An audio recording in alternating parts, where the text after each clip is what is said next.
আরে মন্ত্রী মশাই, আমি তো আশাই করিনি যে এই গরিবের ভিটেই আপনার পায়ের ধুলো পড়বে। হে হে, তা বললে কি হয় গোপাল? তোমার জন্মদিন আর আমি না এসে থাকতে পারি?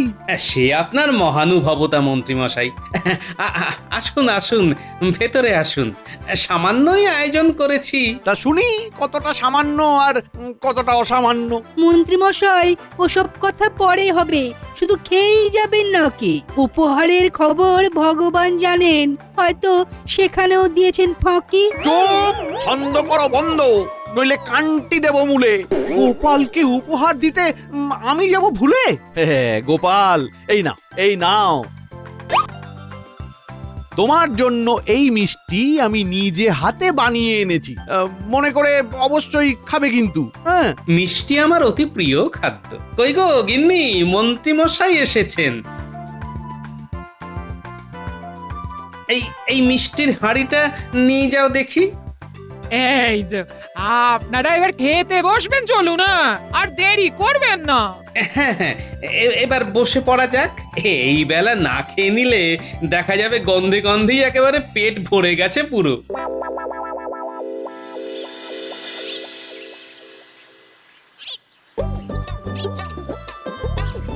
কই গো গিন্নি, এক ঘটি জল দাও দেখি।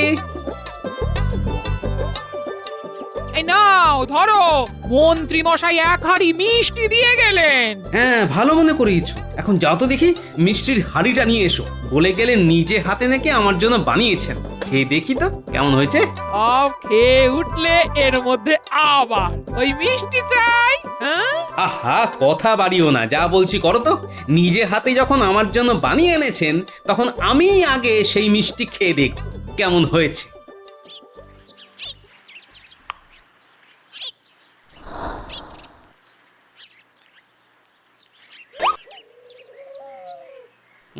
বাহ, দেখতে তো বেশ ভালোই লাগছে।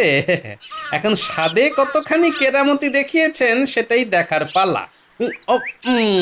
আর রসটা পর্যন্ত তো চিপে নিলে না, অমন হা করে খেতে গেলে তো বিষম খাবে গো। রস চিপে কেউ রসগোল্লা খায় নাকি নিয়ে?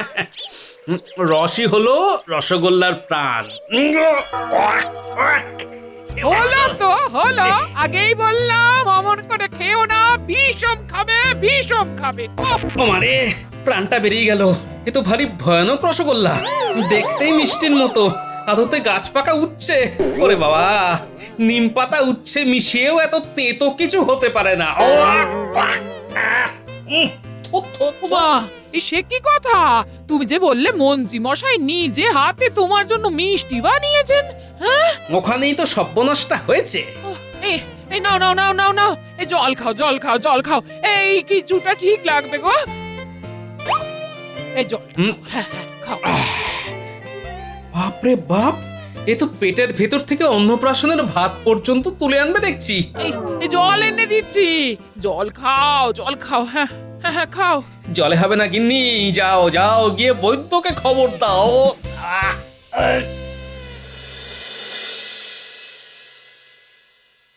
হঠাৎ করে কি এমন অবস্থা হলো গোপাল? জন্মদিনের ভোজ একটু বেশি হয়ে গেছিল নাকি? আগে ভোজ ঠিকই ছিল, শুধু জন্মদিনের উপহারে পাওয়া এক ধরনের বিশেষ মিষ্টি খেয়ে আমার আজ এই অবস্থা। বয়স তো কম হলো না গোপাল, খাওয়া দাওয়া একটু সাবধানে করতে হবে তো। এই নাও, এই নাও, এই ওষুধটা দিয়ে গেলাম, খেয়ে নাও।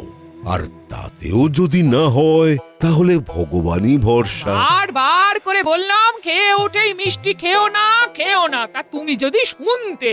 আর তুমি জানো না মন্ত্রী মশাই কেমন মানুষ, এই যে বুদ্ধির বড়াই করো তুমি, হ্যাঁ? চিৎকার করো না গিন্নি, শরীর অশরীরী হয়ে যাওয়ার আগে যাও গিয়ে বিজ্ঞানীকে ডেকে আনো। তোমার জন্য আমার দুদণ্ড শান্তি মেলা ভার, হ্যাঁ।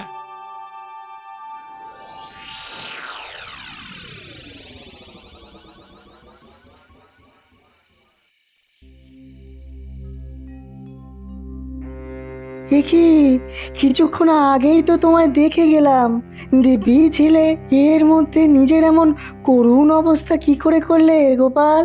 মন্ত্রীর দেওয়া রসগোল্লা খেয়েই আমার তরুণ শরীরের এমন করুণ অবস্থা বিজ্ঞানী। কি তেতো পারলে তুমিই পারবে আমাকে এর থেকে রক্ষা করতে। হ্যাঁ, তোমার বউ সবই বলেছে। মন্ত্রী মশাইয়ের থেকে তোমার একটু সাবধানে থাকা উচিত ছিল গোপাল। তা ছিল, কিন্তু জন্মদিনের দিন এই দুর্ব্যবহার তার থেকে আমি আশা করিনি।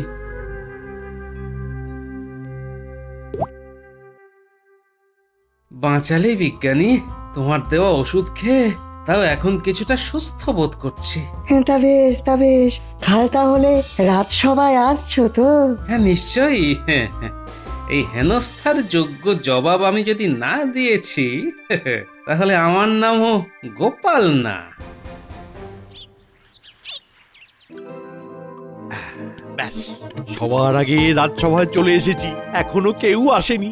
এই ফাঁকে আমি আমার কুটির শিল্পটা করে ফেলি।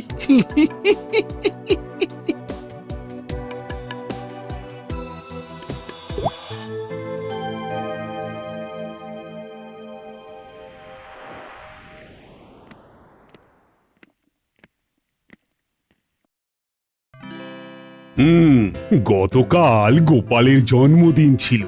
কিছু বিশেষ কারণে আমি সেখানে উপস্থিত থাকতে পারিনি, কিন্তু আজও তাকে রাজসভায় দেখতে পাচ্ছি না কেন।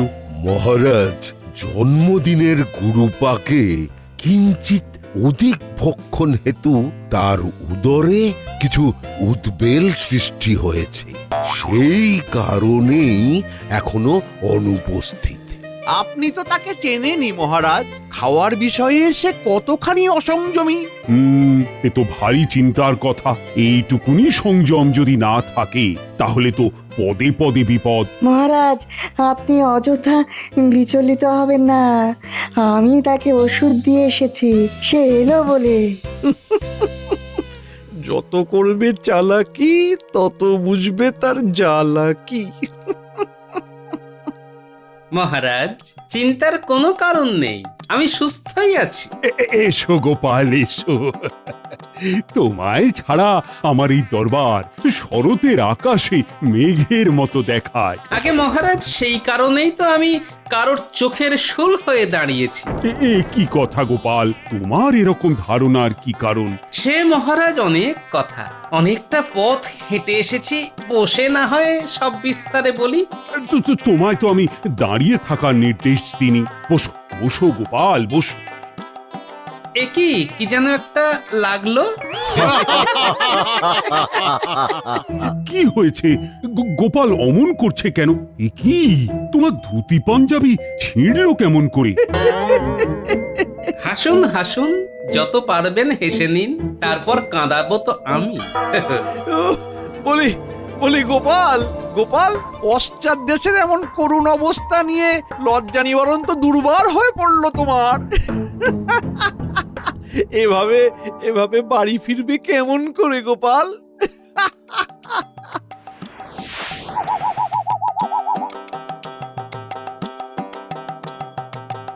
গোপাল, তোমার জবাব নেই। আগে মহারাজ, মানুষকে হাসানোই আমার কাজ, তাতে যদি নিজেকে নিয়েই না রসিকতা করলাম তাহলে আমি কিসের গোপাল ভাঁড়? বাহ গোপাল বাহ, তোমার বিবেচনার প্রশংসা না করে থাকা অসম্ভব। তবে মহারাজ, এই বেলা আমায় বিদায় নেওয়ার অনুমতি দিন। বেশিক্ষণ এই অবস্থায় দাঁড়িয়ে থাকা বিশেষ আরামপ্রদ নয়। বেশ, এখন তুমি এসো, আর আজকে রাজসভা এটুকুই থাক।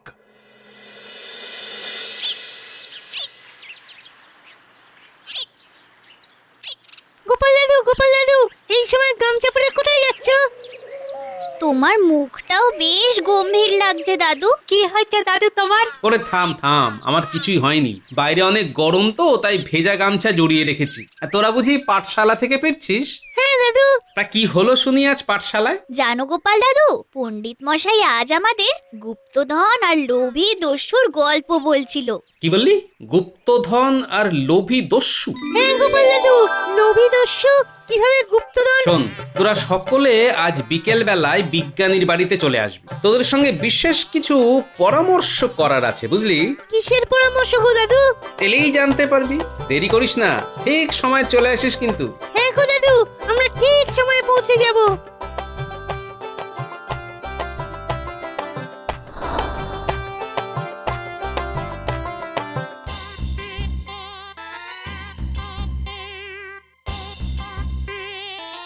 আমি তখনই বুঝতে পেরেছিলাম আঠা লাগিয়ে রাখার ওই কীর্তিতেও মন্ত্রীমশাইয়েরই হাত ছিল। দেখো বিজ্ঞানী, মন্ত্রীকে উচিত শিক্ষা দেওয়ার জন্য তোমাকে আমার সাহায্য করতে হবে। তুমি হলদে হয়ে যাওয়া পুরনো কাগজে আমায় কিছু ওই মানচিত্র এঁকে দিতে পারো? নিশ্চয়ই পারি, তবে কিসের মানচিত্র আঁকতে হবে সেটা তো বলো। সে তোমায় সব বুঝিয়ে বলছি। এবার বুঝতে পেরেছি তুমি কি করবে। তুমি দাঁড়াও, আমি এক্ষুনি এঁকে দিচ্ছি।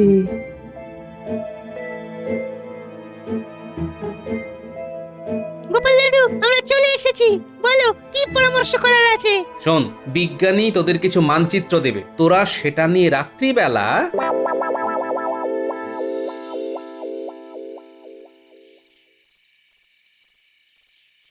তুই মন্দিরতলা থেকে পাওয়া এই নকশাটারই কথা বলছিলি, যেখানে গুপ্তধনের কথা লেখা আছে? হ্যাঁ রে, এই নকশা অনুযায়ী গেলেই আমরা গুপ্তধনের সন্ধান পাবো।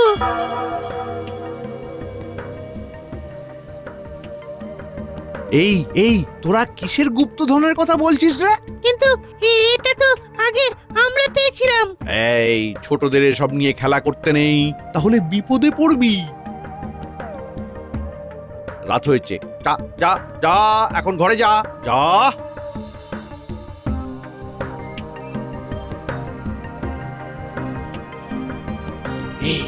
এই বটা বটা বটা ঘটা, বাড়ি আছিস নাকি?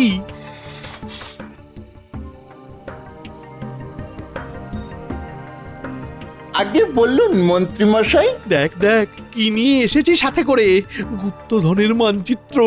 ও একবার হাতে পেলেই মালামাল হয়ে যাবে। কি বলছেন মন্ত্রী মশাই? কোথা থেকে পেলেন এই মানচিত্র? এই তা জেনে তোর কি হবে রে? হ্যাঁ, যেমন বলবো তেমন যদি কাজ করিস তাহলে তোরাও ভাগ পাবি। এখন মন দিয়ে শোন, কাল সকাল হওয়ার সাথে সাথেই বেরিয়ে পড়বি। প্রথমে রথতলা থেকে শুরু করে যেমন মানচিত্রে বলছে তেমন ভাবে এগিয়ে যাবি। হ্যাঁ, বলছিলাম মন্ত্রী মশাই, পাওনা গন্ডার হিসেবটা যদি এই বেলা সেরে ফেলতেন তাহলে পরে কোনো সমস্যা হতো না। তোদের বিশ্বাস দেখছি আমার বেতনের মতোই দিন দিন কমছে, বই বাড়ছে না। উফ, এতদিন কোনো সমস্যা হয়েছে যে এখন হবে? কাল থেকে কাজ শুরু কর। হ্যাঁ, কাস্তে কোদাল যা লাগে তা গ্রামের চাষিদের থেকে নিয়ে নিবি। আপনি যখন বলছেন তখন তাই হবে। আর হ্যাঁ, আমাকে ডিঙিয়ে গুপ্তধন হাত করার চেষ্টা করিস না। মনে রাখবি, আমার পিঠেও দুটো চোখ আছে, যেগুলো সব সময় তোদের নজরে রাখবে।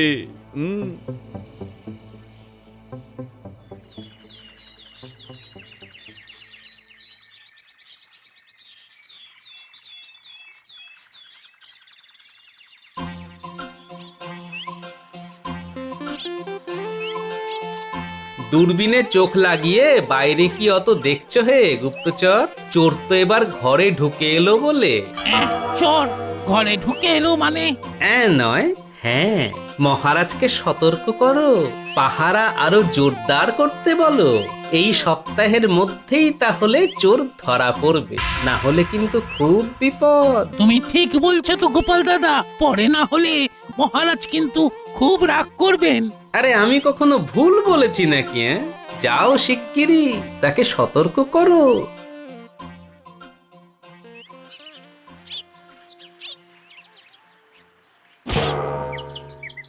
উড়িয়া বাবা রে, উড়িয়া প্রাণটা বেরিয়ে গেল রে, উড়িয়া বাবা।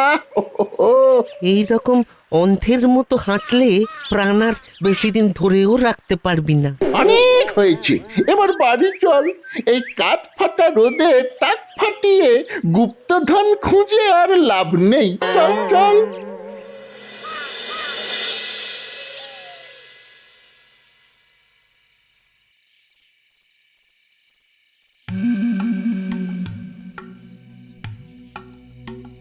এই বটা ঘটা বাড়ি আছিস নাকি রে?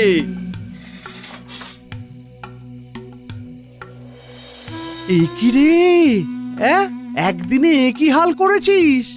আপনিও আমাদের সাথে চলুন মন্ত্রীমশাই, আমরা খেটে গুপ্তধন বার করব, আর আপনি এসে শেষে শুধু রত্নপেটিকার তালা ভাঙবেন, ওটি হবে না। হ্যাঁ, বুঝেছি বুঝেছি। ঠিক আছে, কাল রাত্রে আমিও থাকবো তোদের সাথে। মন্ত্রীমশাই, কাল ওই তালতলার মাঠ থেকে সুড়ঙ্গ খুঁড়তে হবে তো, তাই ওই কাস্তে কোদাল ভাড়া করতে 8টা সোনার মোহর লাগবে, সেটি দিয়ে যাবেন কেমন? তোদের দেখছি বাহানার শেষ নেই। নে ধর।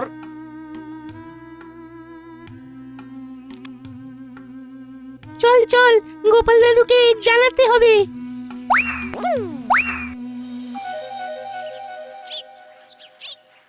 সে কি গো গোপাল দাদা, এও কি সম্ভব? সম্ভব না হলে আর বলছি কি, যাও এক্ষুনি মহারাজকে খবর দাও আর বলবে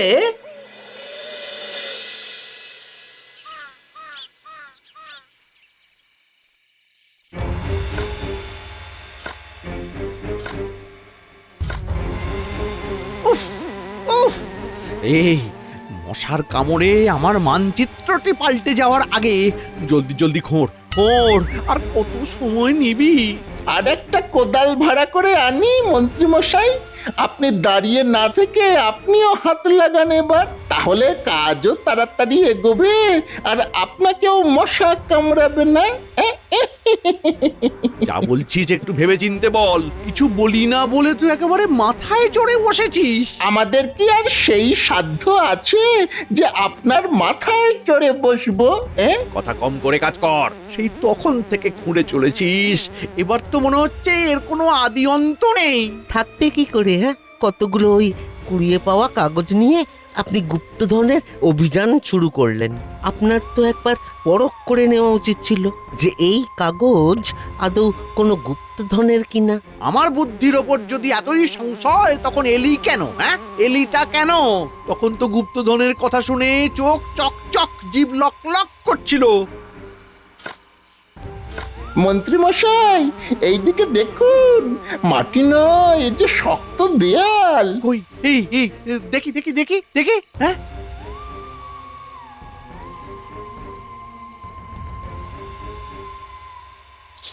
তবে তবে খুব যে বড় বড় কথা বলছিলি। হ্যাঁ, এই হচ্ছে সেই গুপ্ত ঘরের বিলুপ্ত প্রায় দেওয়াল। ভাঙ এটাকে, ভাঙ। আমাদের মন্ত্রীমশাইয়ের কোনো তুলনাই নেই। গোপাল, মধ্যরাতে এইভাবে চোরের জন্য অপেক্ষা করা কতখানি কার্যকর হবে বলে তোমার মনে হয়? মনে রেখো, তোমার কথাতেই কিন্তু আমরা সকলে আজ রাত জেগে এখানে দাঁড়িয়ে আছি। শেষে যদি দেখি সবটাই তোমার কল্পনা প্রসূত, তাহলে কিন্তু মহারাজ, কে চোর তা ধরা পড়লেই আপনি বুঝতে পারবেন এইভাবে অপেক্ষা করার কি কারণ আর তা কতখানি কার্যকর। কি মহারাজ, আপনি? হ্যাঁ, আমি মহারাজ কৃষ্ণচন্দ্র তোমায় আলোর মুখ দেখাবো বলে দাঁড়িয়ে আছি। আগে আগে কোথাও একটা ভুল হচ্ছে মহারাজ। হচ্ছে নয়, হচ্ছিল। এবার তা সংশোধন করে নেওয়ার সময় এসেছে। তুলে আনো ওদের। মন্ত্রীমশাই, নিচে নামতে নামতে শেষমেশ কিনা রাজকোষাগারের নিচে সুড়ঙ্গ করলেন। হ্যাঁ, আরে ছি ছি ছি মন্ত্রী মশাই, আপনার এই কি কর্ম? রক্ষকই যদি ভক্ষক হলো, রসাতলে যায় ধর্ম। গ্রহ নক্ষত্রের ফের না হলে রাজ্যের এমন সংকট কি মন্ত্রী মশাইয়ের হাতে ঘটতো? নক্ষত্রের ফের এক্ষুনি কেটে যাবে। সেপাই, ওদের একটু আদর আপ্যায়ন করো তো। কি হলো, দাঁড়িয়ে রইলে কেন?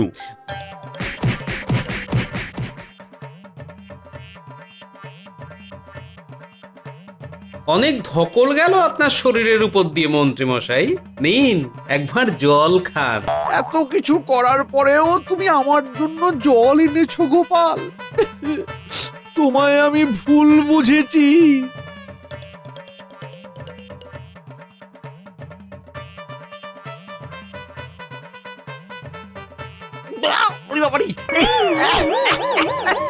এ কি জল খাওয়ালে গোপাল? এ তো গাছ পাকা উঠছে। থু, থু, থু। মনে পড়ে মন্ত্রী মশাই জন্মদিনের মিষ্টির কথা? তাহলে সব কিছু তোমার কীর্তি গোপাল। থু, থু, থু, থু। হ্যাঁ মন্ত্রী মশাই, ইস, বিজ্ঞানী এই রাজবাড়ির নকশা জানতো, তাই ওনাকে দিয়ে প্রথমে পুরনো কাগজে নকশা বানাই, তারপরে আপনারই বাড়ির কাছে আমার নাতি নাতনিদের দিয়ে গুপ্তধনের মানচিত্র পাওয়ার অভিনয় করাই। আর আমি সেই টোপে পা দিয়ে হায় হায় হায় হায় হায় হায়। একেই বলে লোভে পাপ আর পাপে চাপ। পাপ যখন করেই ফেলেছো, চলো এবার তোমাকে গারদে ভরি, সাথে তোমার সাগরেদ গুলোকেও।